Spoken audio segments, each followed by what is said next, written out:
Hello, everybody. Welcome to another exciting episode of Jimmy's Jambox. We're here. We're back at it again, and we're going to get on into it. But before we do, as always, please make sure to like, subscribe, push all the buttons, do all the things. You know, I don't know where they are, but you do, and I trust you. With that being said, here's a quick word from our sponsor. Pumpkin Spice, an all-new take on a classic chai.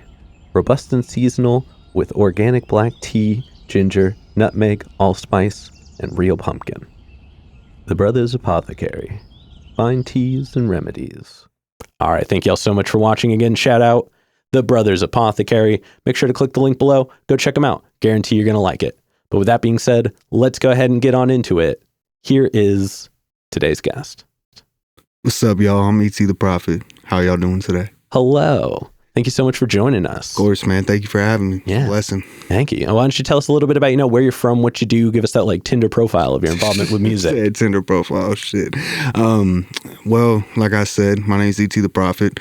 I'm an artist, hip-hop artist from Vancouver, Washington. I've been doing this since I graduated high school for about 2.5 years. It's been a journey that I have loved every second of. It's definitely been a grind, but, there's nothing I love more than just, creating music and just creating something that people resonate with. Hell yeah. And what got you into music initially?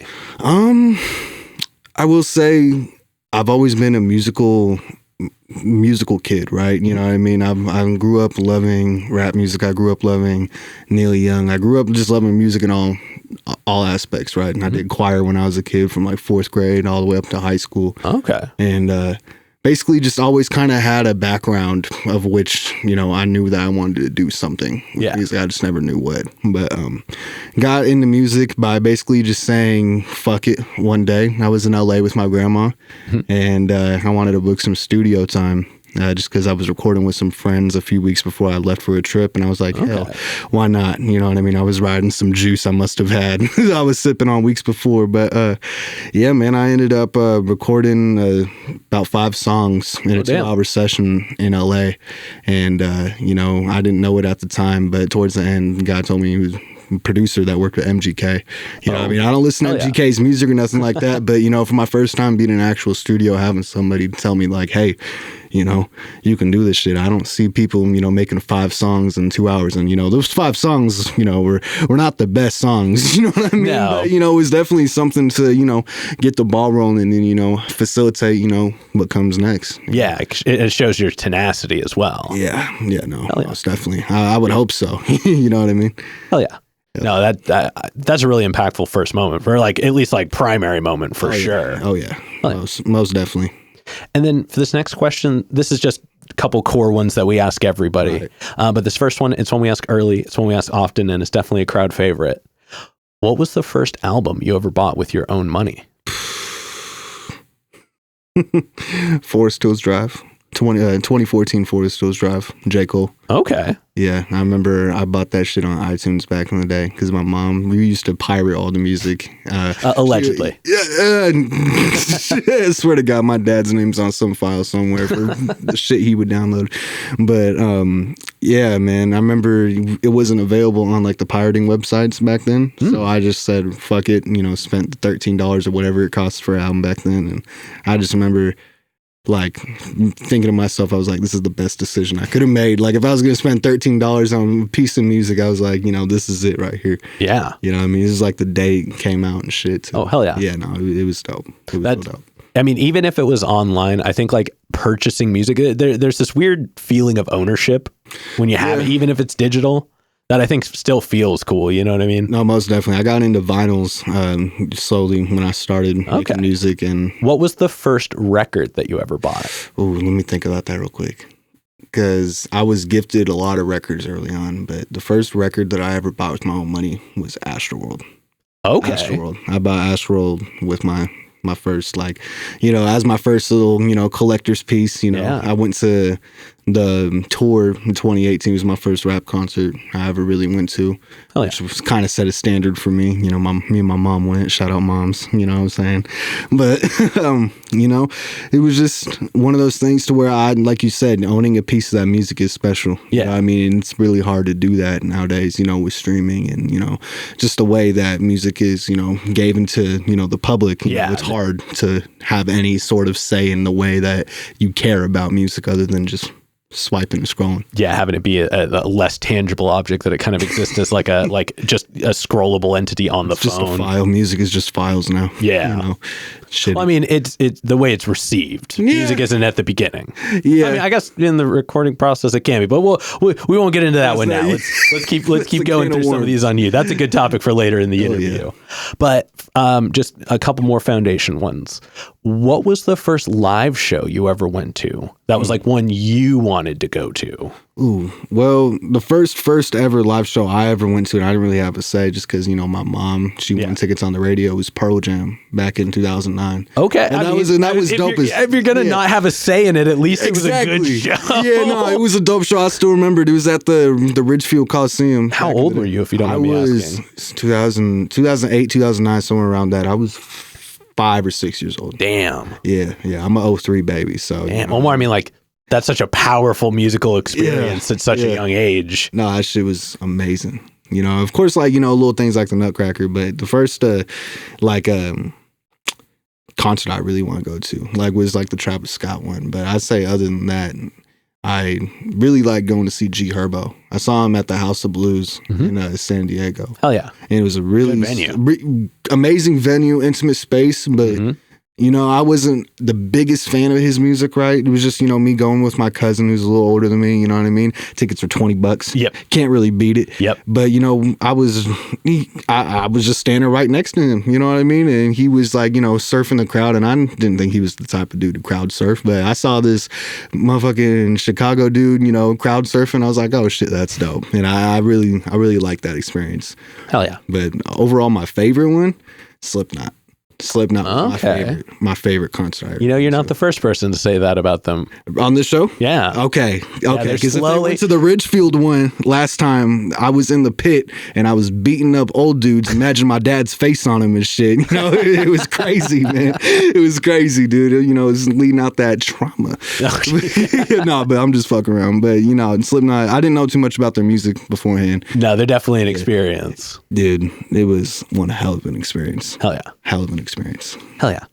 And then we're going to before we move on into you as the present day artist, do you have a defining moment where like music became more serious for you? Like where it kind of became like, instead of just a thing to do, it became the thing you wanted to do? I would say after this one show I did, I did it in Vancouver. It was around October, you know, not close to Halloween, but, you know, kind of in the middle of, you know, Halloween about to happen.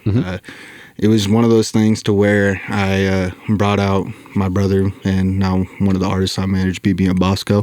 Brought him out. Shout out Bosco. And brought him out on stage to perform an unreleased song that we had together at the time. And, you know, there was about, I'd say, a good 150 people in the crowd, and they all loved it. Like every single person of all ages was just vibing to it, man. And, you know, I feel like after that night, it was like kind of like cemented for me. Like, yo, I need to do this, or at least I need to see where it goes. You know what I mean? Because definition of success is different for everybody. I feel like if I can make a teacher salary off of my music, that's a goal right there. You know what I mean? If I can, you know, pay for, you know, rent, this and that, you know, family, food, bills, you know, I don't need grills, I don't need ice, I don't need none of that. I got clothes already. I got big ass shoes that don't need to be filled by, you know, burnt holes in my pockets and shit. You know what I'm saying? But yeah, man, just I'd say just seeing what it was like, really, just like entertain people and, you know, have people like not know you before, but know you and associate you with the memory afterwards. You know what I mean? Like it was a special thing, man. You know, and I feel like, you know, ever since then, you know, it's just been kind of like going off of it. I've had great opportunities, you know, since I opened up for Armani White at my old, you know, university. Shout out Central Washington. Thank you for the check. Hell yeah. But yeah, and just as well as just moving on, with the music I'm dropping. I've got a song with Rick Ross coming out here pretty soon. We're going to be touching on that a little bit later. Shit, in the okay. Sure. Yeah, my bad. No, you're great. You're great. Let's go ahead and let's move on into you as the present day artist. Perfect. And we're going to get the super easy one out of the way. How'd you pick the name? Oof. So I'm not going to say my government name out there, but my two initials are E.T. Okay. And my great-grandfather, who was one of the first African-American people to open up a biracial music school in the United States, in Los Angeles, he would go by Prof. Prof. Wilkins. So I would go, E.T. the Prophet. And I happen to share two of his names too, which is kind of crazy. Hell yeah. T and W, that's my initials. I'm not going to give y'all my government, but y'all can guess. If you know me, then you know. But other than that, fuck them. No, yeah. But that's kind of how I got my name about. Just kind of paying homage to, the groundwork that my family's done. No, I appreciate that. Prior. It's definitely, it's cool when names have like a depth of meaning like that. It's cool hearing the etymology of a name when people come up with it, but that's really inspiring. I appreciate that. Like on streaming services, it comes out as ETHEP, all, caps. That's for one. There's a dude, shout out the other E.T. the Prophet out there. He makes dope music, but he spells his name different, right? And it's all lowercase. I put my name that way, one, because if motherfuckers want to come for me, legally, they can't. Yeah. And also for me to be saying I'm always in my element. It kind of looks like a periodic, table, and when, you check out that shit, you know what I mean? You see the little, letters and shit underneath, I'm like my own element, always in it. Oh, yeah. So that's what that kind of stands for right there. Oh, yeah, I appreciate that. I'd be lying to say, the legalities of such,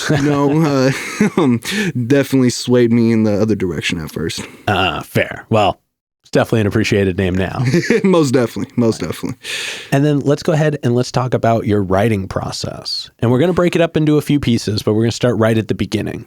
So when you get inspired, you are in the mood to make music. We'll cross that step off the list. Okay. What are some of the things you do in the beginning to start a track? Well, one, I don't write music. I freestyle everything, you know? So when it comes to if I'm going to write something, it's usually just a hook that I go off of it. You know what I mean? Because I can do a verse, this, and that. If I make a track right, I'm going to have the beat, of course, right up there. Have about 7 vocal tracks laying down below. I'm going to do probably 6 or 7 takes of that song all the way through. I'm going to cut out the things that I like about them, little punchlines, phrases, this, and that. And then I'm going to do one more and then just compile what I like about it and just be mindful of what I said in the other verses. But as well as, just to get inspired to make the song, I really like listening to Andre 3000. Oh, yeah. Like, I love listening to old Outkast. I love listening to Big L and Big Pun, some of my favorite MCs of all time. And as of recently, for like me wanting to get inspired, just like with the new style of music that I've been like recording, I've been, it's funny enough, it's not nothing like this, but Baby Shark. No, I mean, kind of, Just doing. Just a little bit. Coco Melon, first off. Oh, okay. That's what I'm sampling on the next track. But the rap battles, like old rap battles, you know what I mean? Like, the New York circuits, you know what I mean? There's so much going on even in that scene right now that I don't think gets, the proper love it deserves, you know what I mean? Just because, so many jokes, the stereotypical rap battles, this and that. Yeah. Those are some of the hardest motherfuckers that are in that shit right there, because they do exactly that. They may write a couple of like intro bars, but everything else is what they're saying in front of their face. You know what I mean? You can't fake that. That's all right there. You know what I mean? Yeah. And I don't know, because I feel like it's not to shit on music in general or anybody's music, but I feel like it's a lot harder or a lot more crisp of a cohesive product if it really does come just straight from your head and like your brain to the mic. You know what I mean? I think it's different. It is different. I think it's different. It is. There are polished songs. There are songs that they had to take a few iterations to become their best version. Oh, of course. But also, there is a very unique talent in, especially the art of freestyling, with coming up with things in the improvisational music in general. Yeah, like that. It is an art that spans across many genres. And taking that to live music as well, being able to rap with a live band, at a concert, that's something that, me and, the people that I'm working with are trying to, get started with, upcoming shows. You know what I mean? Like we were talking about building experiences for the community, not just little one-off, exactly. Little this and that, Yeah, exactly. But yeah. Hell yeah. And then once you get a track finished, so you've gotten everything, either written or recorded, like you've gotten it down. How long does it take you to feel comfortable performing a track? I'd honestly just say like it honestly depends on what kind of track it is. Yeah. If it is a track that is sort of made for a live audience, then I'll perform it. But there's songs in my catalog that I wouldn't even think about performing. More, I mean, like for the ones that you would perform, how long from when you finished like writing it to like practicing it? I'd say about 2 weeks. Okay. 2 weeks or so.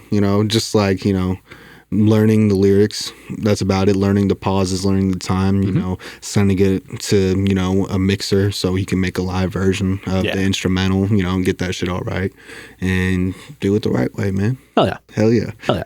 I mean, that's a pretty solid turnaround, though. 2 weeks from like completion of like writing, like that seems like a pretty reasonable amount of time. Yeah. So, well, whenever I record a lot. I got a little home studio set up, but sometimes I go over to certain other people's houses. But whenever I do record, it's usually nothing less than 2 songs. Yeah. So if I really like one, like let's just say if I made 15 records in 10 days, right? There might be 2 records that I really like, and I may fucking hate the rest of the other ones, you know what I mean? But I know those 2 records, they're going to fucking come back at a later time, in my discography, and it's going to be time to put them out. And, for the time that it's released, or, time that I'm really feeling it, I might perform it at the next show. There's a lot of songs that have done really well for me that I performed early on, even not even really mixed that well, that have gone crazy. And that's just kind of the thing for me. I just like to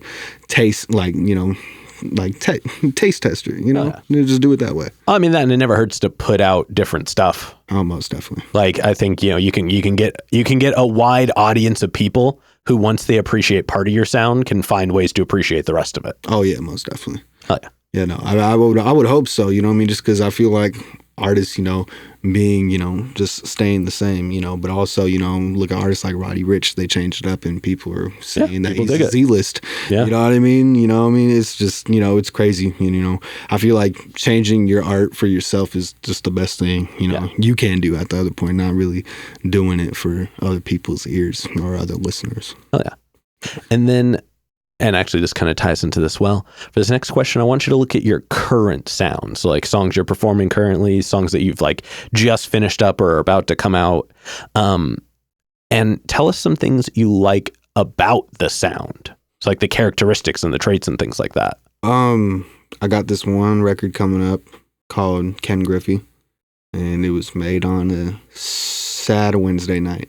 It was one where my girl was a little bit upset with me, It was one of those Wednesday nights, So like any rational man does, I hit up the boys and we make music. And my homeboy Hawk, shout out Hawk, he chops up this piano instrumental and he just do do do do do do do do. He just plays it, right? And I'm just like, record that. He presses record, plays it over again, and oh my God, man! When I tell you, he made a Sacramento rap beat without ever even listening to any of that sound, and it just sounded perfect. Like I took that beat that we made that night to a studio session in Seattle that weekend, and I think it's one of my best songs that I've ever made. Like I can't wait for that shit to drop. Shot a video for it in Santa Monica. Hell yeah! And I'm just looking forward for the video to be done, but as well as for the song to really just sit with the community, because I feel like it is one of those ones that can really just shake some shit up, if you know what I mean. No, it's exciting. Definitely looking forward to that. Thank you, bro. Thank you.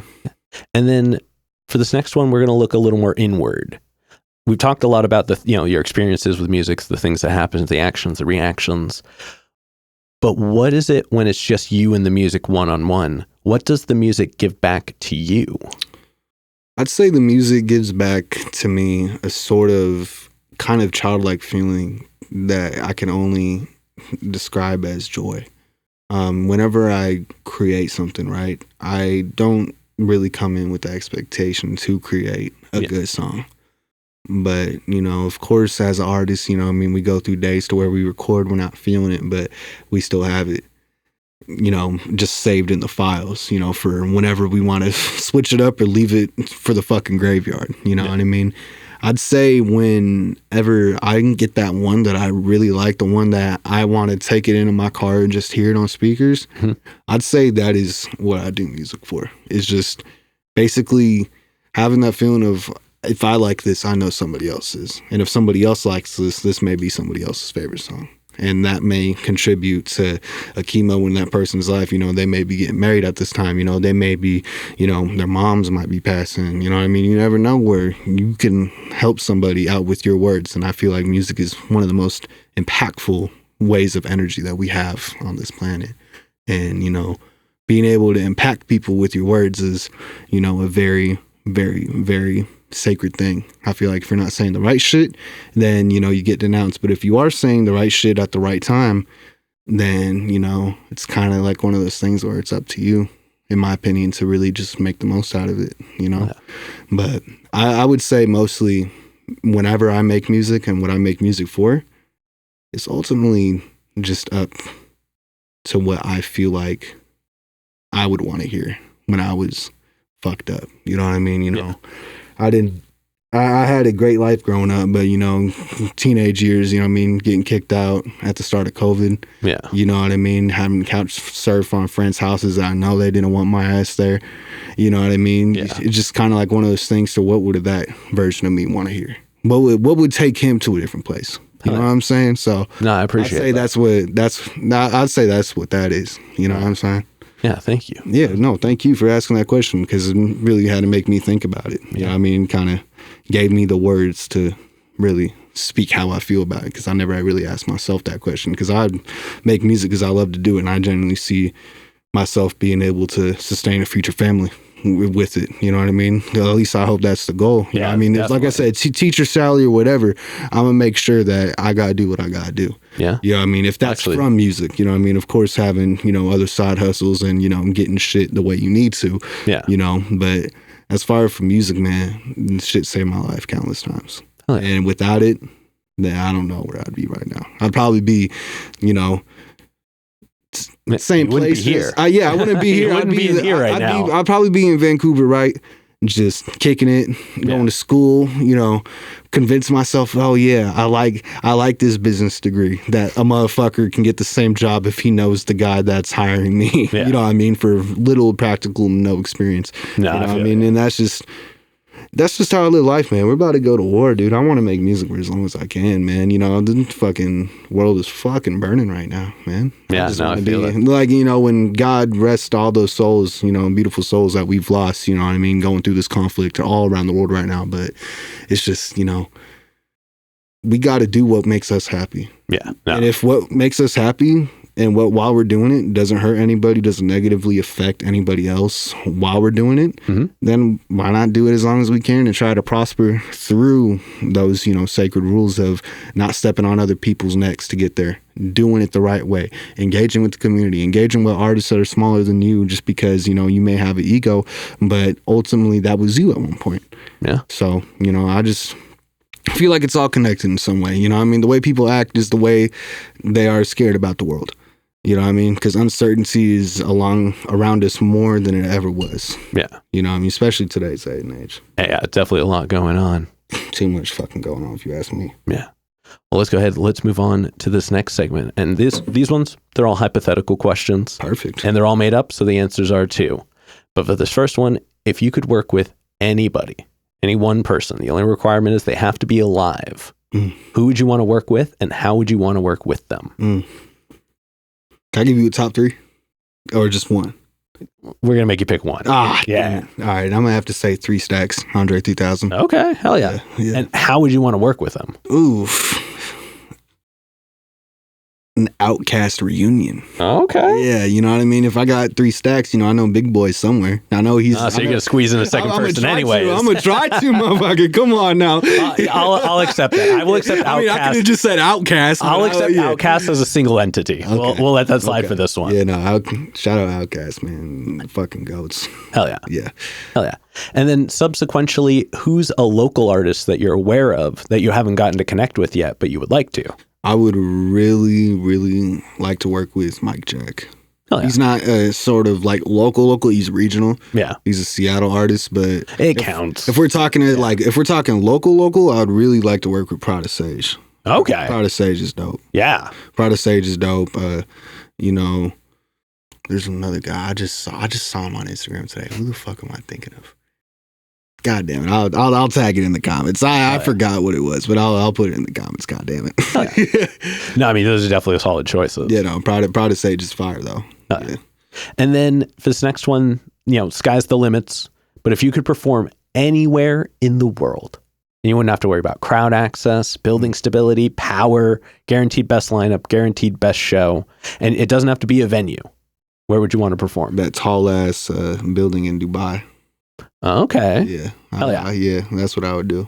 I feel like anywhere in Dubai would probably be a pretty wild experience. Yeah, but I want to be on the top of the building. You know what I mean? Like, I even though I'm scared of heights, that should be dope. You know what I mean? Fair. That should be just don't look out the window when you're performing. Or performing like in the Eiffel Tower. You know what I mean? Just somewhere dope. You know what I mean? Just somewhere, you know, where, you know, you're just kind of out there. Oh yeah.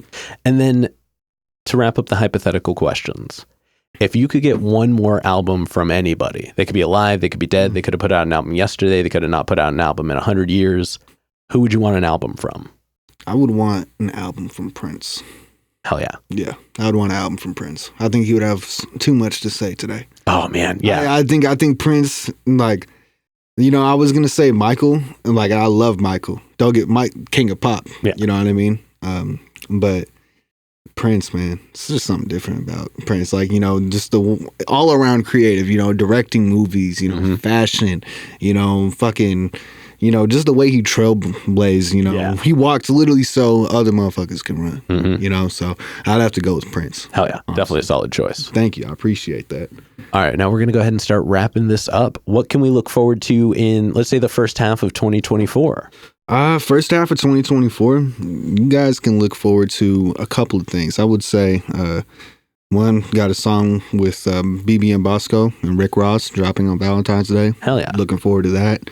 Got singles and videos lined up bi-weekly, and planning on throwing a big old community organized event here pretty soon with a very special guest artist that everybody around here knows and listens to. So, you know, got to stay tuned on that. Hell yeah. But hopefully, you know, we can secure all the contracts in order before the deadline, before bro goes on tour again, to hopefully really do something great for, you know, the community out here, and really give, you know, the people that enjoy rap music out here a place to have fun, cut loose, and kick back, really, you know, just at the start of summer this year. So yeah, man, just really trying to, and, you know, it sounds corny, I'm sure you've heard this so many times in this seat, but, you know, really put the city on the map. You know, just really trying to not do this just for myself, but, you know what I mean, the other people that I work with, you know, the people that I call my brothers, you know, shout out Nolo, shout out Bosco, shout out Young Don, shout out motherfucking Game Time, shout out MJ Hawk Pilsner, you know what I'm saying? Like, Kid K, shout out Kid K and Wasabi, you know what I'm saying? And really just do that, just do what we love to do differently. You know what I mean? There's no reason why all of us can't make a live album. You know what I mean? Dress like men in black suits and shit with the sunglasses, and just release 9 tracks that we did in a basement in one night and have it go crazy. You know, and there's no reason why we can't do that. Yeah, that'll definitely be dope. Yeah, no. Now, usually I save the wrap ups for after the plugs, but since you already knocked those out, go ahead and for this next one, look straight at the camera and tell everybody how they can find you. You can find me on all platforms at ETTHEPROPHET. For Spotify and Apple Music, for legal reasons, you can find me at all caps ETHEP. That's all. That's all she wrote. Oh yeah. All right, now we've got one last question to go, but before we do, I'm gonna steal the camera for just a second. Let's do it. As always, y'all, please make sure to like, subscribe, push all the buttons, do all the things. You know, I don't know where they are, but you do, and I trust you. And one more shout out to The Brothers Apothecary. Make sure to click the link below. Go check them out. Guarantee you're going to like it. But with that being said, the final question. And this is entirely up to your interpretation. But what is an album you feel is more on the obscure side? So it's one not a lot of people know, but is one you think everybody should know. Danger Mouse by MF Doom. Hell yeah. Danger Mouse by MF Doom. Hell yeah. Doom is definitely one of those few answers where it's like everybody knows him, but nobody really like sits down. Nobody gives a fuck to know him, honestly. But that's how much I love him so much, because nobody really cares to put that time into him and actually learn, what he's really the lore about. That is Doom and all the things that he's done. Motherfucker did an MCU in 4 albums. Like, you know what I mean? Like a literal beginning, middle, and end to his story. Yeah. Had people literally waiting for his album like comic books. So that isn't revolutionary. I don't know what is. Hell yeah. No, that's a solid choice. Yeah, no, I fucking love Doom. And that Danger Mouse album is just so great. Like fucking bass playing on that record, man. Yeah. No, I don't know why. That shit is definitely just, a quality album. Out to me even with his, normal albums. I don't know why. I think it's mainly just the production. Yeah. But also his like lyrical abilities are top notch on that fucking tape as well. Hell yeah. Yeah, no. You can't talk to me if that shit's not in your top 5. Yeah, straight up. All right, we're going to go ahead and wrap this up. Thank you so much for joining us. Yeah, man, I appreciate you for having me, for real. I appreciate you being here. This has been another exciting episode of Jimmy's Jambox. I'm Jimmy. I'm E.T. the Prophet. And we're signing off. Later, y'all. That's a wrap. This is not a podcast. This is a show.